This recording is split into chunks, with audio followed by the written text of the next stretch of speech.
Good morning in the news this morning.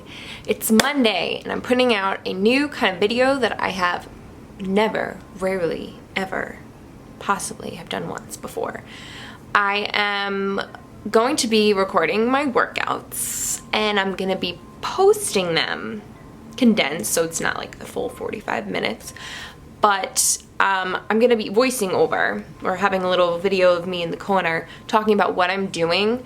I find these videos extremely valuable because not only are you able to see the movements that I'm doing, but I can tell you what I'm focusing on, how I'm moving through them, what I'm thinking, why I even put this exercise in the workout, and give you some tips and tricks. Yeah, you might have to sit and watch it and then like go to the gym later, but I find that I have gotten the most valuable tips from trainers or other people on YouTube who are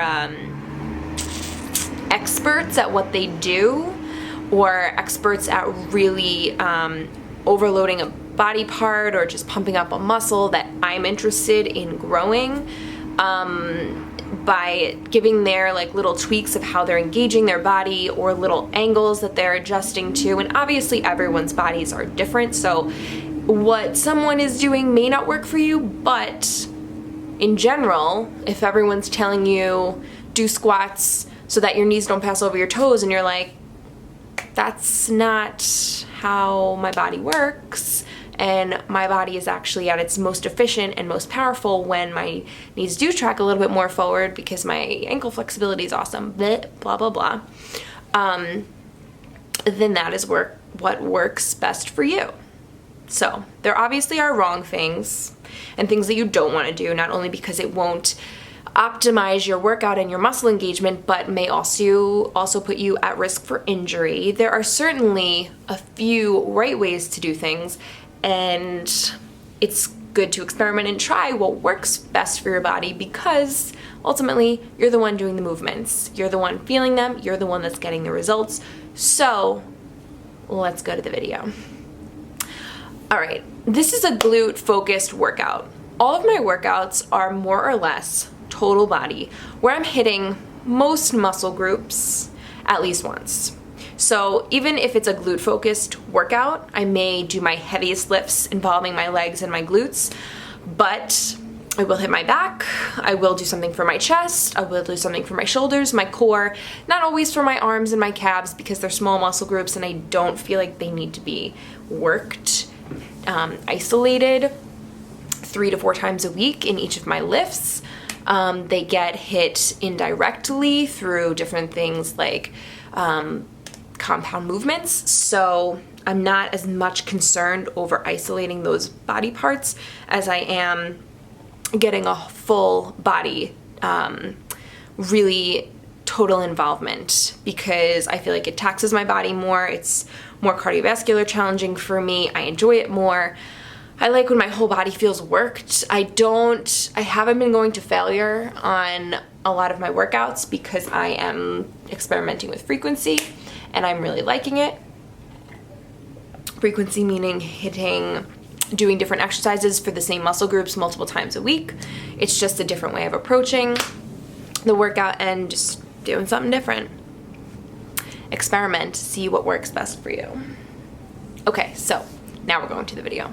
Okay, so if you don't know, this month of December I'm doing a challenge. It's called 31 Days of Fuck Yeah, which basically means you say fuck yeah, hell yeah, to doing things that you don't normally do, don't normally put in your routine, and just doing things outside of your norm to see how you feel, see how they affect you. So that is where this exercise is coming from. I have been trying to attain the perfect glute for let me pause the video, for many years. And I think I've done a good job at growing them. Now there are certain things that I want to do that I'm not doing in my glute focused workouts that I want to challenge myself to do. And I want them to engage better whilst I am doing them, such as squats, such as glute hip thrusters. ends, such as lateral movements, moving side to side, and having the glute be the main mover for that. So hence why I am doing this abductor exercise. Now, the last time I have done this, it's been a while since I've incorporated this particular exercise in it's been years, literally years, because you hit this muscle when you do squats, when you do deadlifts and lunges, and I just didn't want it to be part of my routine. But I am isolating my glutes a little bit more, and I'm experimenting with what happens if I incorporate this exercise once a week into my programming. So that's all this is. Back to the video. So I am doing two different types of movements. The first one, I'm actually sitting down on the seat, leaning slightly forward. I'm engaging from my hips, pushing out, trying to engage my glutes first, mind muscle connection. Then you can see I sit up off the seat, I lean forward, I grab onto the base where the weights are, and I am kind of squatting up and down a little bit like a pulse. And again, the movement's coming from my glutes. I really feel it, the glute medius, the external part of my glute, and the abductor for sure of the hip. I don't really get it so much in the quad down the IT band. It mostly stays up in my hip complex. I'm trying to not have this just be a hip focused movement, but I really want the movement to come from my glute medius, because that is an area of my body that I don't feel I hit often. I hit my glutes underneath, sometimes on the top, but yeah, so trying new things. So let's move on. All right, so now I'm entering into a little circuit. You're gonna see me do a glute hip thruster from the floor with a barbell. You're gonna see me go into a deadlift and then experiment some other things, and then you're gonna see me do some plank stuff. Plank stuff is new for me. I am trying to incorporate more total core transverse abdominis movements in my workouts because I just don't do them. I've been doing such strict bodybuilding, so I'm trying new things. So I love this movement. It's one of my favorites for glute activation. I'm doing 12 reps here, starting with 135 pounds, and I push from the bottom. I engage my glutes all the way from the bottom, all the way through the top. I pause at the top purposely for a strong 2-second squeeze, and then I come back down again, make sure I come down low enough so that my glutes are extended before I push them up. All right, so I hate doing deadlifts with these kinds of weights, the weights that are flat on some of the sides and are not just like a nice smooth bumper plate or just a nice smooth plate. It sucks because every time you hit the ground, the plate rotates and then it totally just sets you off wrong. So for deadlifts, form is important, and I like to keep control, and I like to hit the floor each time. So you're gonna see me change up this movement a couple times. So then I move into a core plank, side plank. This is super uncomfortable. Not because it's hard on my core, because my wrist is so uncomfortable holding up my body. My cat is literally licking my computer case right now. Cool. So I challenged myself to do it, but I'm switching sides more often, more quickly, I think every like 15 or so seconds, because it's uncomfortable to hold myself up with my wrists like that. And I'm also feeling a little bit of stress in my lower back from the stupid deadlifts that threw me off. But I'm really trying to exhale hard. Every time I exhale hard, I pull my belly button up and in. I just squeeze my core a little bit tighter. I'm squeezing my glutes to keep my hips elevated. If your hips start to drop, then the exercise is too difficult for you and you should either do lower time or take a break or put yourself at a less intense angle. All right, now we're back to the hip thrusters, and I think I did 4 sets of this circuit. I just kept going, no breaks. I wanted it to be cardiovascular, but I also wanted to target my muscle groups. So yeah, I do my hip thrusters, and now you're gonna see me move to deadlifts. I added some weight and it just fucked me up. I got so angry.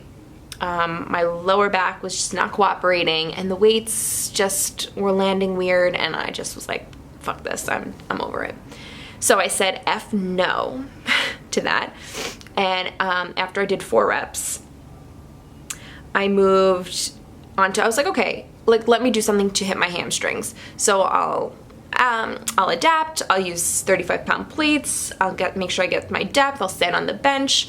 No, my lower back was just angry at me for making it do something it didn't want to do. So I did a few of them, but it just didn't feel right. It wasn't like, you just know that pain where it's just not, that's not even the word. It just didn't feel good. My lower back was taking over. My hamstrings weren't doing anything. It just didn't feel good. So I figured, let me just rest them. This is not an exercise that I should be doing right now. So this is what happens, pause.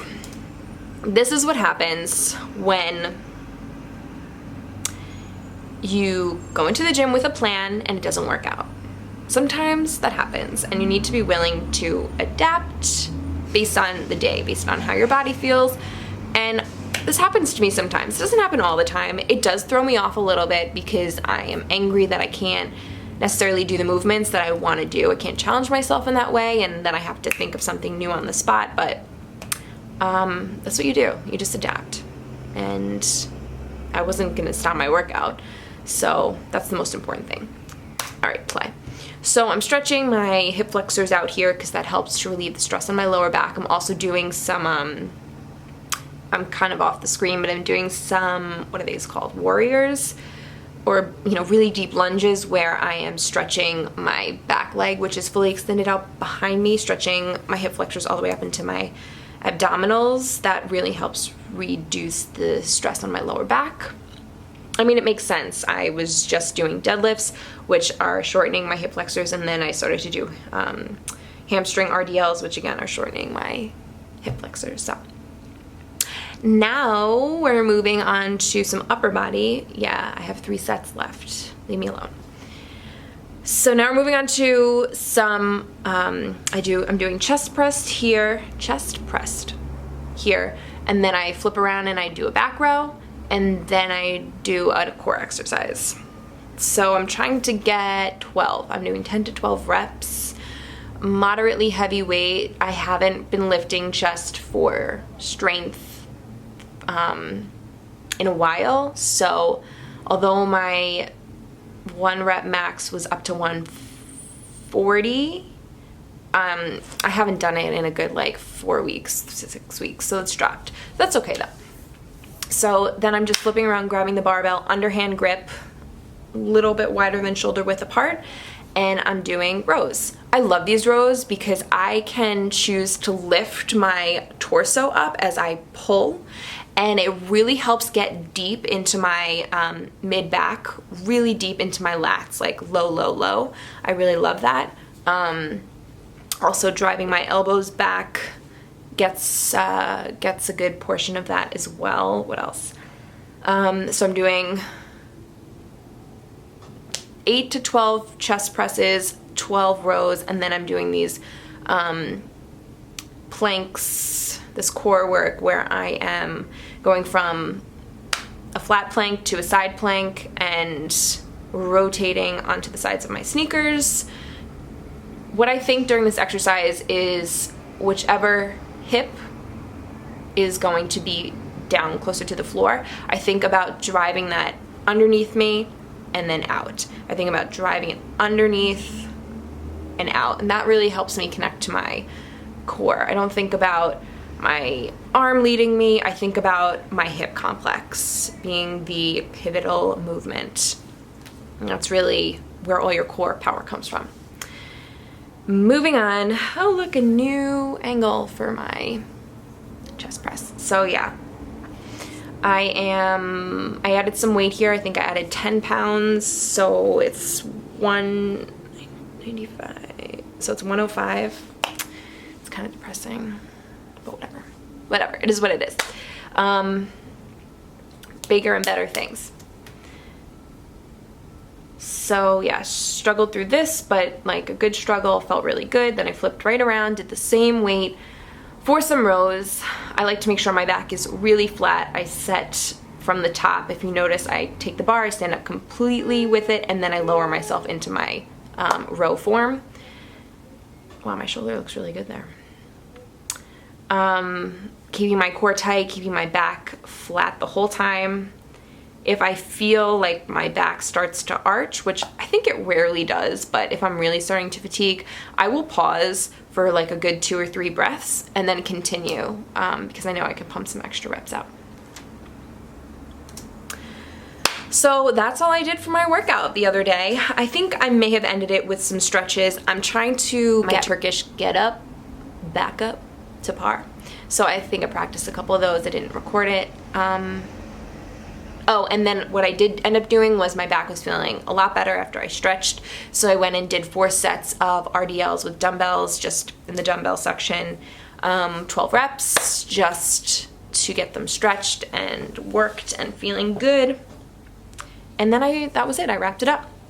All right, so I'm gonna write up this workout, type it out, and post it. So if you got any value out of this, please like the video, give it a thumbs up. You can check me out on my Instagram. I post some stuff there as well for fitness and nutrition tips, CC NutriFit, and subscribe if you would like to see more videos like this, because I'd like to put out more educational type stuff. Yes, on the mental health aspect, yes, on the fitness and the nutrition, but I really want to teach people how to lift better. And I want to put out videos consistently about that. So if that's something you would find valuable, just free advice, subscribe, and I will gladly start to create more of that. All right, that's all I got. Yeah. So we are going to end this video here. Thank you so much and have an amazing, amazing day and workout. Bye.